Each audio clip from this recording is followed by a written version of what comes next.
Газрыг бол 2001 онд хүсэлтэйгээр 2002 онд энийг барьсан байдаг юм аа. Энэ гаражийг. Тэгээ 2002 онд бариад хууль ёсны дагуу үйл хөдлөлийн гэрчлэгийг авсан. Монгол улсын үйл хөдлөлийн өмчтний гэрчлэгийг авсан байдгийг. Тэгээд 2003 онд дахиж хүсэлтэйгээр энэ гаражийн газрыг би өөрөө одоо тухайн үеийн хотын дарга насан дэлгэр дараад хүсэлтээ өгөөд ийшээ 22 м, ийшээ 60 м газрыг авсан байдаг юм аа. Тэгээ ингээд энэ нь бол энэ гараж үйл хөдлөхөөс гадна 1300 м квадрат талбай байхгүй.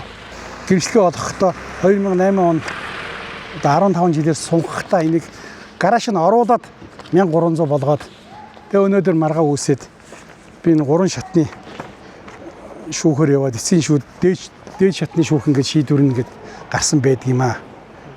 Тэгээд анхан шатных нь бол манай талд миний талд гараад шийдэглээд явж хат хамгийн газар засаг дарга өнөөдөр асуудлыг шийдэж өгөхгүй байсаар та дав болон дээд шатанд гараад дээд шат нь бол одоо энэ бол 1300 м квадрат талбайг бол хууль ёсоор эзэмшдэг үний юм байна. Энэ сунгахгүй сонголт хийхгүй байгаа нь буруу юм байна гэсэн юм дээд шүүхийн тогтоол шийдвэр нь гарцсан байгаа одоо ингээд.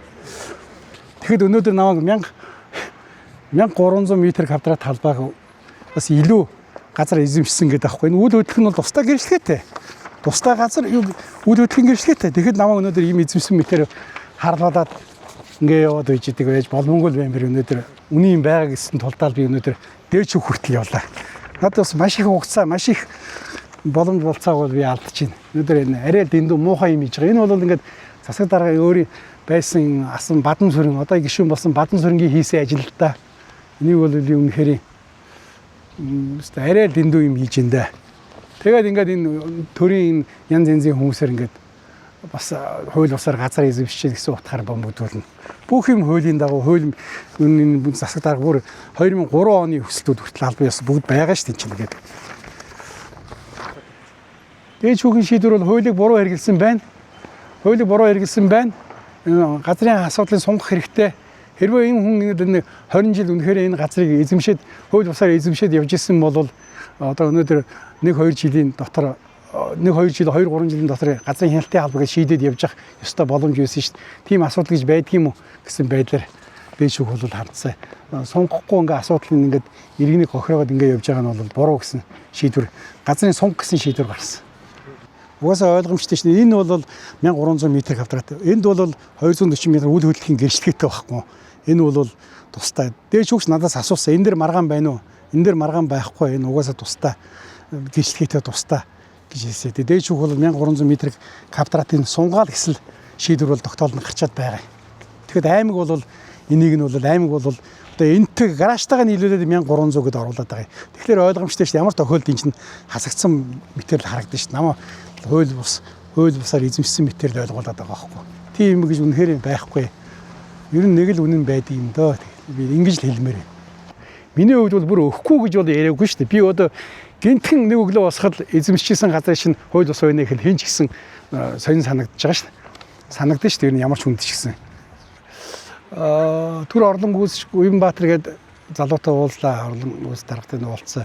Яг хөө зөвшөлтсөд гаргалгаа гарц байгаа шүү дээ гэсэн юм ярьж байна. Тэгээ хэрвээ ял дарга маргатайгаа уулзаад асуудлыг шийдэх юм. Би зөвшөлтсөд яхад байхгүй юм байхгүй. Би хуулийн дагуу бол би яг зохи хэмжээний нутаг оронд өнгөтэй өдөртөө бүтээн байгуулалт хийх чагаад би өгье гэсэн чинь би өгөхгүй гээгүү шүү дээ анханасаа.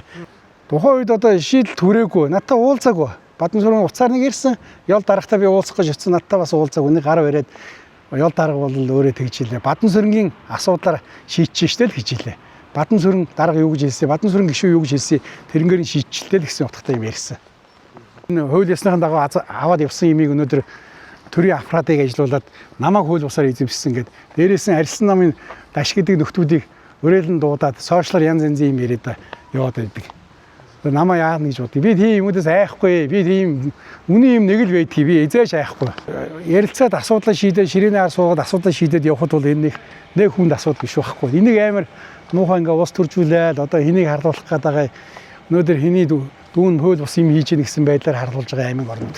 Хэн нэмбэ гэдгийг мэднэ. Эрдэнэ сумын засаг дарга мөнгө чаргал дарга бол надтай намайг дуудаад уулзсан. Гэхдээ мөнгө чаргал дарга бол одоо ямар хөө гаргалгаа гарц байна энэ хотын өнгө үзэмжинд ийм хэмжээний газар авсан асуудлыг шийдэх боломж байна уу гэсэн. Би бол зөвшөлтөд асуудал шийдэхэд боломж байна л гэсэн.